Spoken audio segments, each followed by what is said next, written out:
So my name is Maeve. I'm 36 years old and I've got HCU.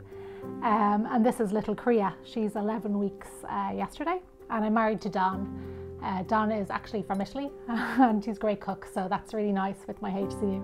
I'm originally from Kildare, but I spent most of my summers in Donegal, where we are now. I suppose HCU was a very big part of my childhood, and it was more difficult when you're a child than it is as an adult, because as a child you don't want to be different to anybody else, and you don't really understand or care why you can't eat things. But as an adult, I never really hadn't felt that HCU was an inhibitor, and I married an Italian who's a great cook, and so HCU has definitely never stopped us in terms of our love for food and our love of life.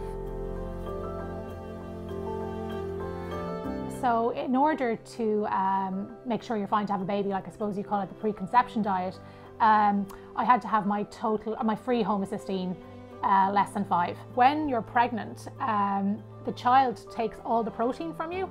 So like I was gradually going up in exchanges, and my levels were very, very tight and very good. And I couldn't believe that I was able to eat all of this protein, because Crea was actually taking all the protein away from my body and into her system. And that to me was really miraculous. It was a really interesting experience. Normally in my adult life I'm on 10 exchanges, and I started my pregnancy on 10 exchanges, and I went up to 20 then by the 3rd trimester. Eating out was a bit freer. I could have an extra piece of bread out of a bread basket. I'm a bread fiend. But you're pregnant, so you're also conscious to be very healthy, and your diet is all for your child. I'm breastfeeding Crea now, so I'm on 15. Obviously that will go back down as I reduce breastfeeding, or if I'm not breastfeeding anymore. So at the minute it's still being monitored to see how my levels will go while I'm breastfeeding. I'm really lucky that in general I had an amazing pregnancy, and not everyone does. So I was increasingly sick from week 6 to 12, and the peak was probably week 11, and I was actually working abroad. I was in Ethiopia for work, and I couldn't keep my mixture down, and I couldn't keep water down. And then after that, I'm lucky to have had a dream pregnancy. It went very, very smooth. I felt great. I often commented that I've never felt better. And I felt very healthy, actually. That's the way I would describe it. Yeah. The low protein diet definitely wasn't something that made pregnancy any more difficult.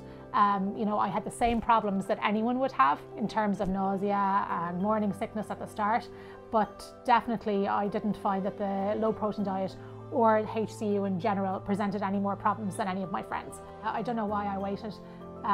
It was a really positive experience. I think largely due to Dr. Crushel in Temple Street. When I was pregnant, I got my bloods checked about once a month.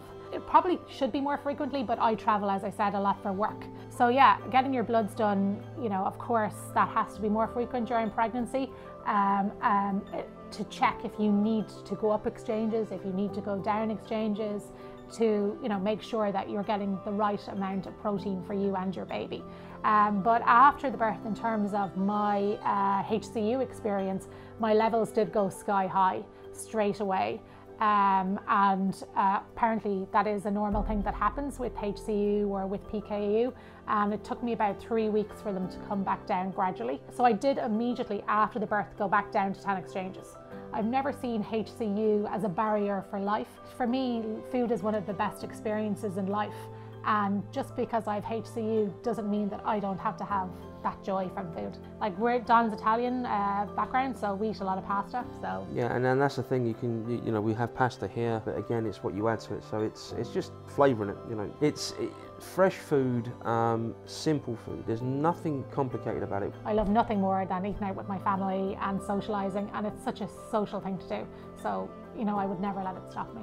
Don't be afraid. Don't let HCU ever stand in your way of doing anything, because life is for living.